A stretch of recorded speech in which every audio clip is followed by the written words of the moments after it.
Here we are, part 57, WWE Smackdown, Shut Your Mouth. Something I forgot to mention last time when I was talking about how I've kind of lost interest in doing these playthroughs and Let's Plays and videos and stuff. It is a lot of work. And I mean, even for the...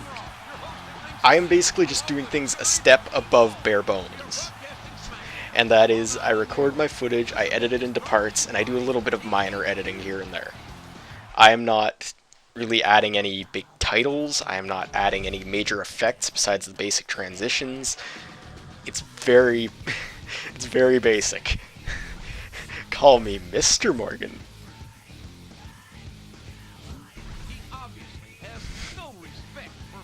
See, I get to be a giant asshole. Am I interested in the people's strudel? I'm not going to answer that one. But yeah, it's a lot of work, and it's a lot of work that I don't really want to do. Because there are other things I do want to do now. And there are other things that I have to do. I have to clean every week. I need to meet up with my friends and go to our Dungeons & Dragons group. We haven't done that for a couple of weeks because one of the guys has been broke. Which, you know, that's fair. I'm not going to say that's unfair. That's completely fair that he's broke and that he can't make it. It just sucks that if one guy's there, we can't really continue. We tried once, it didn't go so well. Especially for the guy who wasn't here, his character. I did keep telling them to kiss him, though, because he was asleep. No one learns. No one watches any movies.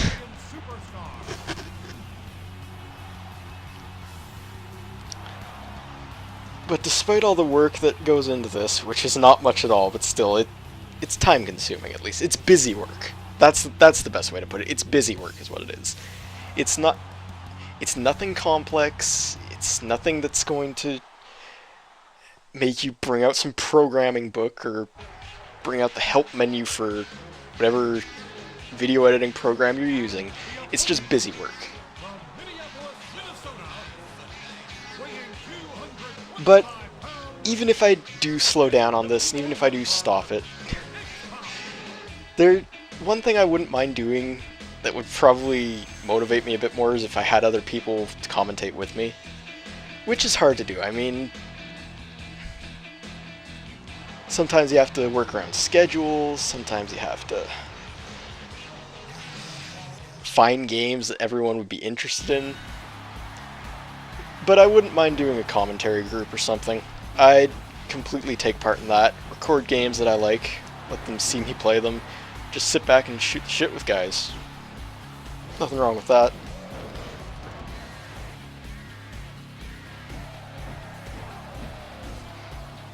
In fact, it's probably why I enjoyed our Dungeons & Dragons, what is it, Tower of Fate or Chronicles of Mystara, whatever the first one was, the one that we played through all the way that I put up on YouTube. That one was one of my favorite playthroughs to do, just because it was the four of us just dicking around in an old school beat 'em up. And I still think my favorite moment of that entire thing was when we all went into a door and Lou just wandered off on his own. And Fry's just in the back, he's just waiting, Lou! And back into the room we finally went. But it's moments like that that are so great.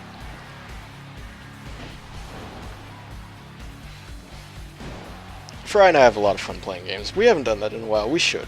But I think it's just because games that come out that I'm interested, that he's not really interested in, games come out that he's interested in that I'm just not really interested in. Like Killing Floor 2's come out, and he's been spending a lot of time on that, and a lot of time making his own map. If I had a link or something, I would provide that, but I can't remember what it is. It's really cool. I'd check it out. It's really old school. It reminds me of like an old Quake map or a GoldenEye map.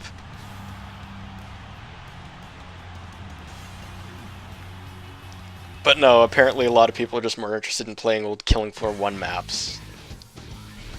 If you want to do that, go play Killing Floor 1.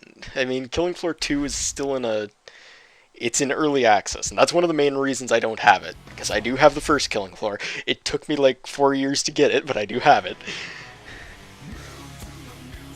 And the reason I don't have Killing Floor 2 is, like I said, it's early access. And I hate early access. I've gone into this before, but I don't want to pay money for a game that isn't finished and might not ever be finished.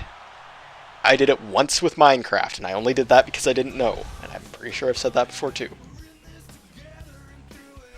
Oh, this is another good asshole moment.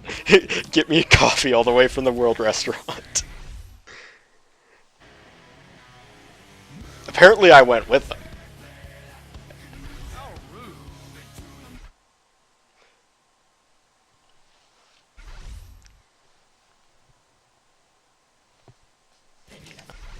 So when I last left off, WrestleMania just finished.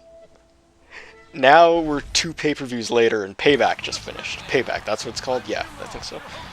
I didn't watch it. I haven't watched anything since WrestleMania.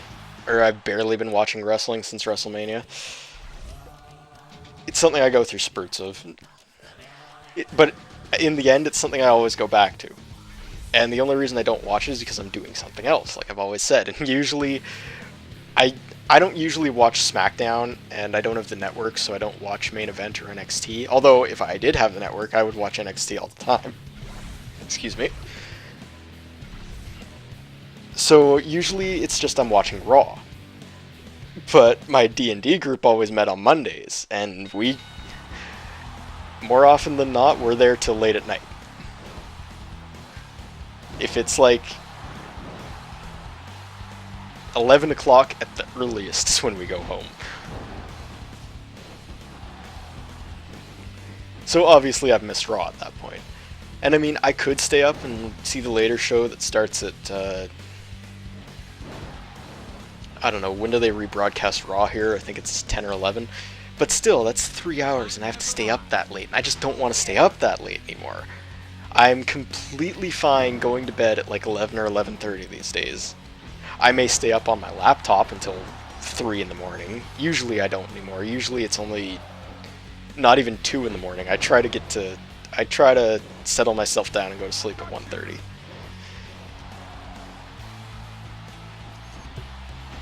And, you know, that's worked out for me. I've been getting up earlier. I'm not sleeping in till 11 and 11:30 anymore. Usually it's anywhere between 9:30 and 10:30 is when I wake up, and I don't get out of bed right away. I don't have any reason to. I'm usually not going out. I sit in bed, I get on my laptop, I look for jobs, because I'm still looking for work, and I'm still so sore about a job that I didn't get not too long ago. I thought it was a perfect entry-level job. I liked the guy who I met. Sure, the pay sucked, but it was entry-level. It's supposed to suck, but entry-level doesn't even mean fucking entry-level anymore. It's like, oh, do you have 2 years of experience? Okay, that's not entry-level. Entry means getting into there, getting your foot in, your first real job. And I mean, I don't have a lot of experience doing retail and stuff, so that does hurt me. But this job I was looking at was retail. It was selling lottery tickets in a lottery ticket kiosk in a grocery store. I thought it would have been perfect, and I wouldn't mind applying to that grocery store because it's a really nice store. It's a co-op, and it's much nicer than the one near my house. In fact, apparently the one near my house is always hiring, but I always get told, go look online. Well, I look online and they're not hiring. So it's like, what do you mean that they're always looking for people if I can't find a job online? I could bring a resume in and I could just hand it to someone, but they don't get back to me. They always say, okay, and just go check online and apply for there. I can't, because you have to apply to a certain posting, and they don't put any postings up for that co-op. And it pisses me off, because I don't want to go work at a co-op that's all the way across town in bumfuck Egypt.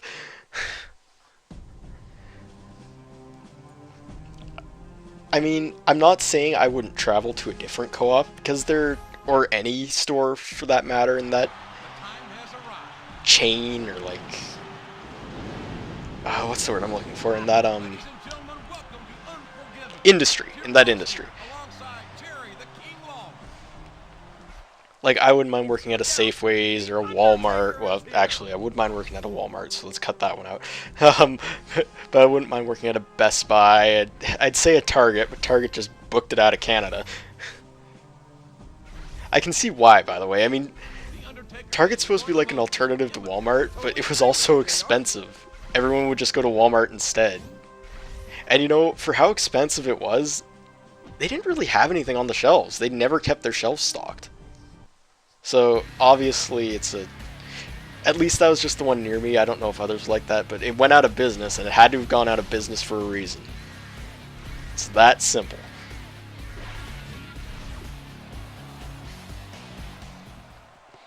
But my point is, I would apply for a basic retail job like that, and I do whenever I see one come up. But I don't often see one come up, and a lot of people don't want you to come in and give you a resume anymore, or call and ask if they're hiring. They don't want that anymore. They're just like, go check online. And I hate that.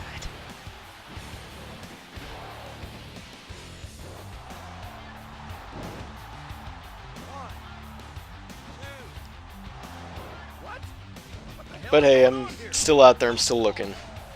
It doesn't help that the job market kind of sucks in Canada right now. It's a really shitty market because our dollar is so far down, but I'm looking, I'm still trucking along and trying. One of these days I'll find something, and I mean, I've said that I would apply to a McDonald's or something if I need to.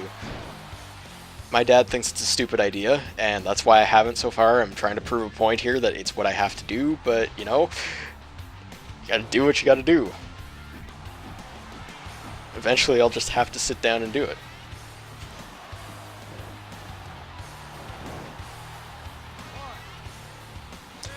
Anyway, I believe I was mentioning this before, but WrestleMania passed, Extreme Rules, Payback, and we're coming up to a sudden impromptu pay-per-view, Elimination Chamber. They just decided, okay, it's going to be at the end of May, let's do this. And honestly, I'm liking where it's going. I like the card right now. It's there's two Elimination Chambers. One is an Intercontinental Championship match. The other is a Tag Team Elimination Chamber match, which is something we've never seen before. So that's going to be... Hold on. 16. It's 12... No, 13 guys, I think. Is my math right? I think my math's right. Yeah, 13 guys because New Day is counted as a full team, all three of them, in an Elimination Chamber match. So you're going to have a team that starts in the pods. Like, they each start in their own pod. Los Matadores will be in one, New Day will be in another, or the Ascension in another, and, you know, whoever starts, whoever doesn't. So I don't know how that's going to work exactly, but it sounds fucking awesome. I'm not going to lie, I really want to see that. And there's a couple other matches going on there. We got a WWE title match, which is going to be Dean Ambrose and Seth Rollins. Those two always put on great matches. And John Cena is going to be taking on Kevin Owens, who's making his main roster debut on a pay-per-view. He's having his first main WWE match on a pay-per-view against the face of the company.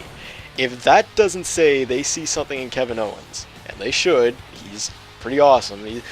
Of all the independent guys, Kevin Steen was probably one of the guys I knew the most about.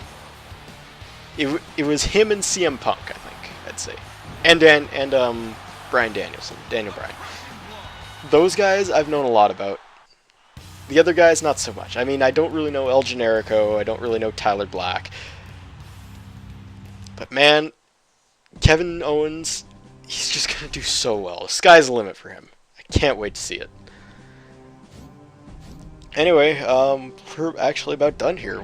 I talked a lot more than I thought I was going to. This time flew by fast, so I guess I need to get to editing the next few parts here, and then I will see you in part 58.